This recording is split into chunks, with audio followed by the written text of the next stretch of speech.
Is measles making a comeback? How concerned should we be, and what can parents do to protect their children? Hello and welcome to Science in 5. I'm Vismita Gupta-Smith. We are talking to Dr. Patrick O'Connor today. Welcome, Patrick. Let's start with the disease measles. Tell us about it. Is it making a comeback?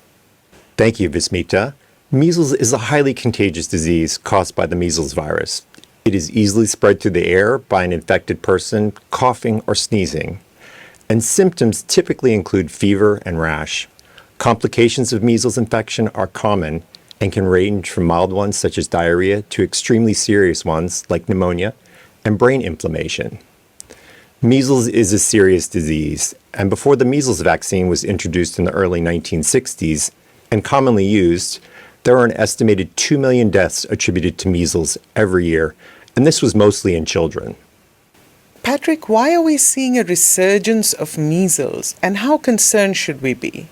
The interventions that we put in place for the COVID-19 pandemic, such as mask wearing, teleworking, and travel restrictions, also slowed the transmission of other respiratory diseases, including measles. And as those restrictions are being eased, we are seeing an increase in the number of measles cases being reported, particularly in Africa, the Middle East, and Southeast Asia. This is particularly worrisome because there's been an increase in the number of children that have missed their routine measles doses due to disruptions of healthcare services during the COVID-19 pandemic. In 2021, there were an estimated 25 million children that missed their first dose of measles vaccines. In 2019, that was 20 million. And if you remember, we had the largest outbreaks of measles that we've seen in 2 decades in 2019.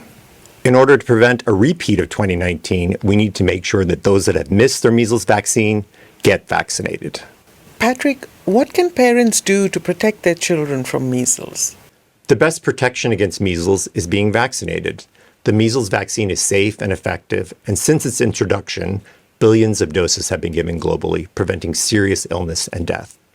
Even if you or your child has missed one of the scheduled measles doses, it's not a problem. You can get vaccinated right now. It's important to remember that being vaccinated against measles also protects all of your other immunizations. An added benefit of being vaccinated is that you are also protecting your family and members of your community from getting measles. And this is particularly important for those that are too young to get vaccinated or those who are sick or immunocompromised. If you have specific questions or concern about measles or the timing of the measles vaccination, I would suggest that you have a conversation with your trusted healthcare provider. Thank you, Patrick. That was Science in 5 today. Until next time then, stay safe, stay healthy, and stick with science.